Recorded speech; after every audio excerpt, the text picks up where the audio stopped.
Kinetic के अंदर जो हमारा सब टॉपिक है, सबसे पहले जो टॉपिक आता है वो एब्जॉर्प्शन। एब्जॉर्प्शन ये है कि ड्रग जो है वो रूट ऑफ एडमिनिस्ट्रेशन से लेकर सर्कुलेटरी सिस्टम में किस तरीके से जा रहे हैं, तो इसको हम डिस्कस करेंगे। एब्जॉर्प्शन, इसको हम कहते हैं एब्जॉर्प्शन। ड्रग मिसाल के तौर पर हमने कोई मेडिसिन ले लिया या कोई हमने ड्रग और ले लिया और वो हमारे जीआईटी से होते हुए सर्कुलेटरी सिस्टम में किस तरह से जा रहे हैं और किस तरीके से एब्जॉर्ब हो रहे हैं, तो ये है एब्जॉर्प्शन। एब्जॉर्प्शन जो है इसके कुछ मैकेनिज़्म है जो सेल मेम्ब्रेन को क्रॉस कर देते हैं, बायोलॉजिकल मेम्ब्रेन को क्रॉस कर देते हैं। सबसे पहले इसमें जो है पैसिव ट्रांसपोर्ट या पैसिव ट्रांसपोर्ट वो ट्रांसपोर्ट जो ड्रग विदाउट एनर्जी या किसी एनर्जी के यूज़ के बगैर जो है हमारे सेल मेम्ब्रेन को क्रॉस कर लेते हैं और वो सेल के अंदर चला जाता है या टारगेट टिश्यू के अंदर चला जाता है या जो है सिस्टम की सर्कुलेशन में चला जाता है, तो ये है passive transport.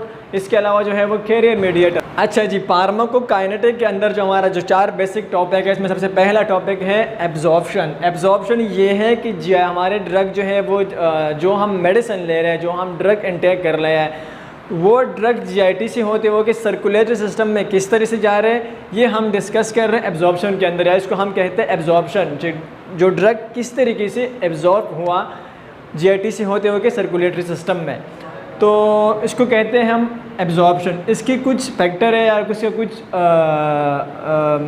Mechanism of action कुछ यूँ है कि वो ड्रग किस तरीके से बायोलॉजिकल मेम्ब्रेन को क्रॉस कर लेते हैं। तो इसके लिए सबसे पहले जो इसमें हम डिस्कस करते हैं वो में हम 3 चीज़ें डिस्कस करते हैं। फार्माकोकाइनेटिक के अंदर हमारा जो 4 बेसिक टॉपिक है, इसमें सबसे पहले जो टॉपिक है एब्जॉर्प्शन। एब्जॉर्प्शन का डिफिनेशन कुछ यूँ है कि ड्रग जीआईटी से होते हुए कि या जीआईटी या हमारा इंटेस्टाइन से होते हो कि वो सिस्टम की सर्कुलेशन में किस तरीके से जा रहे हैं, तो इसको हम कहते हैं एब्जॉर्प्शन।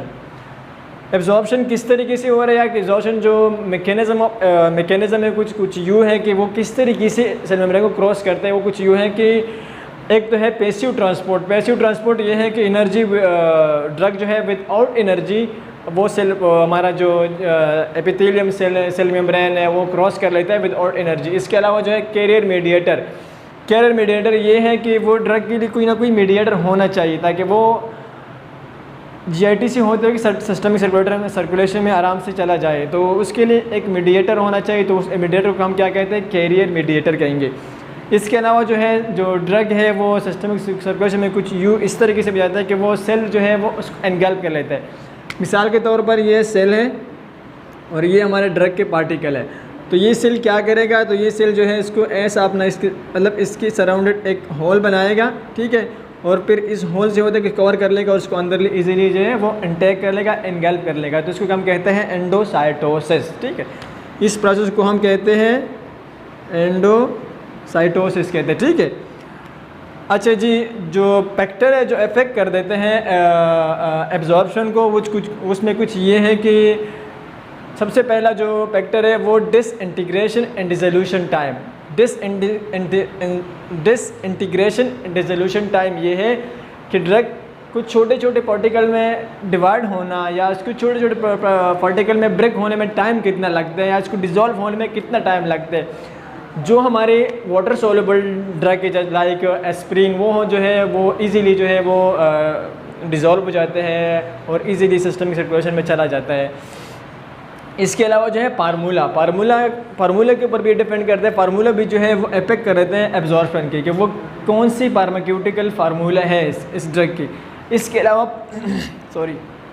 पार्टिकल का साइज़, जो स्मॉल पार्टिकल हैं वो इजीली एब्जॉर्ब हो जाते हैं जीआईटी से। जो लार्ज पार्टिकल है उसमें टाइम लगते हैं, उसको ब्रेक डाउन होने में या उसको तोड़ फोड़ने में टाइम लगते हैं, तो उसके पार्टिकल के साइज़ के ऊपर भी डिपेंड करते हैं। इसके अलावा जो है लिपिड सॉल्युबिलिटी, जो ड्रग लिपिड सॉल्युबल है वो इजीली एब्जॉर्ब हो जाता है क्योंकि हमारा जो सेल मेम्ब्रेन है वो फास्फोलिपिड से बना हुआ है या लिपिड से बना हुआ है, तो वो लिपिड सॉल्युबल ड्रग को इजीली एब्जॉर्ब कर लेगा। इसके अलावा फीच इन आयोनाइजेशन, जो हमारा आयोनाइज ड्रग है वो इजीली एब्जॉर्ब नहीं होगा क्योंकि उसके ऊपर कोई चार्ज होगा, पॉजिटिव या नेगेटिव, या इसको रिफ्लेक्ट और अट्रैक्ट का चार्ज ज़रूर होगा, तो इजीली जो है वो क्या कहते हैं एब्जॉर्ब नहीं होगा। लेकिन जो अनआयोनाइज्ड ड्रग है वो इजीली जो है वो एब्जॉर्ब हो जाएगा। तो ये भी एक फैक्टर है जो अफेक्ट करते हैं एब्जॉर्प्शन को। इसके अलावा एरिया ऑफ द वास्कुलरिटी, जिस एरिया की सर्कुलेशन सिस्टम इंक्रीज़ हुआ होगा तो वहाँ पर एब्जॉर्प्शन अच्छे तरीके से होगा। इसके अलावा अगर एरिया बड़ा है तो वहाँ भी एब्जॉर्प्शन अच्छा होगा। अगर एरिया छोटा है और वास्कुलरिटी डिक्रीज़ हुआ है या वास्कुलरिटी जो है जो ब्लड वेसल है वहाँ पर कम है तो वहाँ पर जो ड्रग है तो वो इजीली जो है एब्जॉर्ब नहीं होगा। इसके अलावा डिपेंड करते हैं जीआईटी की मोटेलिटी। अगर जीआईटी की मोटेलिटी इंक्रीज़ हुआ है किसी भी वजह से तो वहाँ पर ड्रग इजीली एब्जॉर्ब नहीं होगा और वो ड्रग जो है वो हमारा फीसिस के थ्रू एक्सक्रीट आउट हो जाएगा। लेकिन अगर जीआईटी की मोटेलिटी डिक्रीज़ है तो वो ड्रग अच्छी तरीके से एब्जॉर्ब हो जाएगा। इसके अलावा प्रेजेंस ऑफ फूड, ये भी एक फैक्टर है जो अफेक्ट करते हैं एब्जॉर्प्शन को।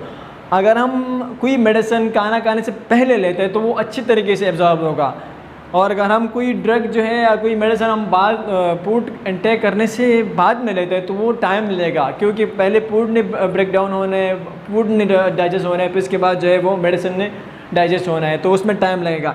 इसके अलावा डिजीज़, अगर कोई डिजीज़ है तो वो भी फैक्टर है जो डिजीज़ अफेक्ट करते हैं एब्जॉर्प्शन।